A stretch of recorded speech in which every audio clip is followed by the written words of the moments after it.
readathon I participated in was Bout of Books 14, and again I did daily vlogs for that as well. That particular readathon didn't have any specific challenges. You can just read whatever you want, make your own challenges. One of the first ones I went with was Why the Last Man, Volume 10. This is the Whys Wherefores. It's by Brian K. Vaughan. It was one I had originally planned on reading for the BookTubeAthon but didn't get to because I substituted Amulet Volume 2 instead. But I did want to complete this series and find out how it all wrapped up, and I overall was satisfied with the ending. It does at one point, like right near the end, like jump 60 years in advance, and I explained that I understood the purpose of that, but some of the parts to that I didn't really care for where they went with it, but I did want to see how the world progressed after this event that wipes out almost every single living male on the planet except for our one main character. But yeah, I highly recommend this series. It's just really great overall, really great characters, great writing, artwork's fantastic, and I gave it 4 stars. I also picked up a middle grade book. This is Beyond the Spiderwick Chronicles, The Nixie Song, Volume 1, by Tony DiTerlizzi and Holly Black. I enjoyed the Spiderwick series very much, so I've been wanting to read this follow-up trilogy to it.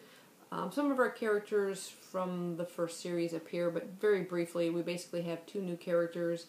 They've moved into this house, and they're experiencing kind of the same things like happened in the first one with these weird creatures, and next thing you know, we have giants and all sorts of things going on in it, but it's illustrated throughout, but just really lovely volumes of it. It's kind of like a raised surface here. There's deckled edged pages and everything. Just really, really entertaining, really fun. I gave this one 4 stars. Then I read a graphic memoir. This is Fun Home, a Family Tragicomic by Alison Bechdel. It's about her life growing up with her father, who she comes to learn just before his death that he is gay. She also had just previously revealed to her parents and things that she herself was gay as well. So it was dealing with this whole sort of unknown element to her father. He was kind of a difficult man to live with, very exacting, very controlling about various things, and overall, it was just okay. It didn't really move me that much. I couldn't really get involved too much in the characters. I didn't like his character at all. I thought he was very cruel, but I don't know. Considering, I'm sure he knew from his point of view what he was going through. He should have handled things with his child better. But I mean, the artwork is not bad. I mean, it's just kind of monotone in color, but the artwork itself is pretty good. But again, it wasn't fantastic. I was expecting a little bit more from the story. Overall, I just gave it 3 stars. And a real big disappointment was Agnes Quill and Ontology of Mystery. It's about a 17-year-old teenage detective. I'm sorry, I don't know why I said she's 17. She's a teenage detective. I'm not sure exactly her age, but she lives in a haunted city, and she's able to communicate with ghosts, and she sort of comes to their aid, and sometimes they come to her aid as she's solving various crimes and things. There are numerous stories within, but each one is written by the same person. Get my name straight. Dave Roman. Yeah, there's 4 stories. He writes all 4 stories, but they're illustrated by somebody different each time. And I thought they all depicted her very differently and at different ages. It seemed like it sometimes seemed very young, like Dave Roman actually illustrates one of his own stories. And the character seems more like a 10-year-old than a teenager. And the stories, some of them were so busy with the artwork, I couldn't even tell what was going on in some of it.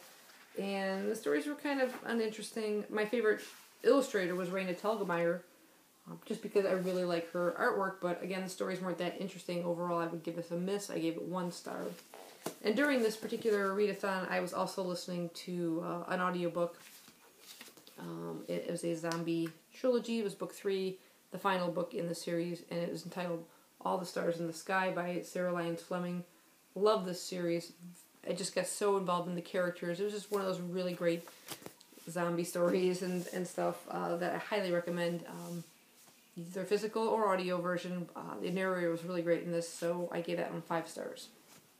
Some other books that I read during the month of August was Another Day by David Levithan. This is sort of a companion novel to his other book, Every Day, which... oh, there it is.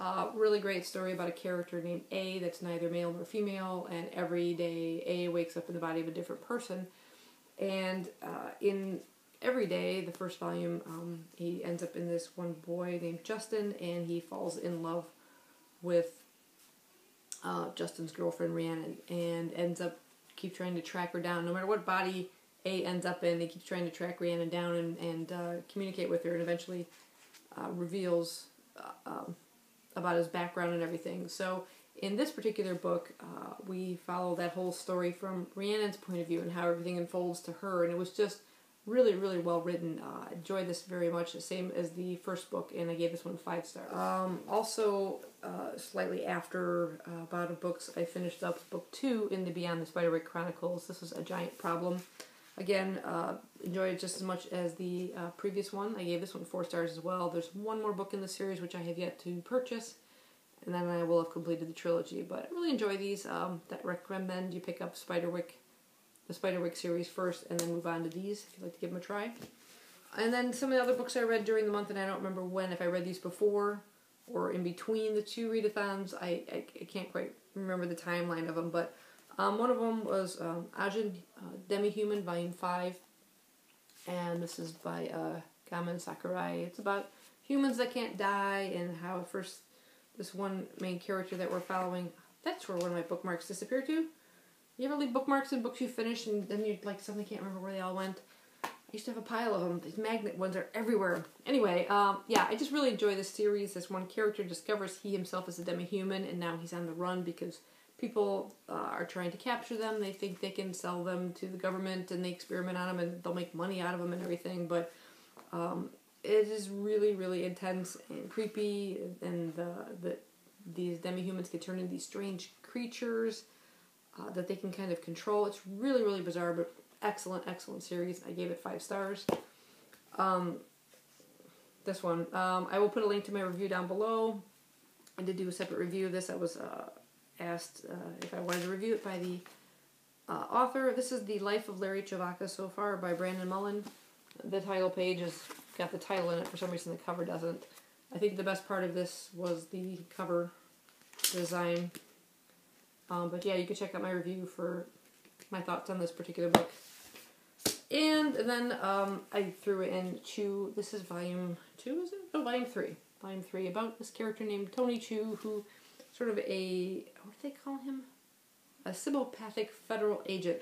Cybopathic, I'm not sure if I'm pronouncing that right, but he gets psychic impressions from things he tastes. So no matter what it is, he can find where it's been or the background of it. Like, he can literally, it's gross, but he can taste a piece of a dead person and know, like, how they died. Really gross, but it's a very unique series. And again, the artwork is just fantastic. I love the character. That's his partner. And just, I don't want to show anything too gross, but it can be a bit gross. Think of the subject matter, but highly recommend this series if you're looking for a really great graphic novel series. I can't wait to continue with it, and I gave this one 5 stars as well. So that was my busy month of August. I enjoyed doing the videos. It was a bit challenging at times, but I really had a lot of fun doing it, and I hope you guys enjoyed watching it. And yeah, I'm going to wrap this up. Thanks for watching. Bye-bye.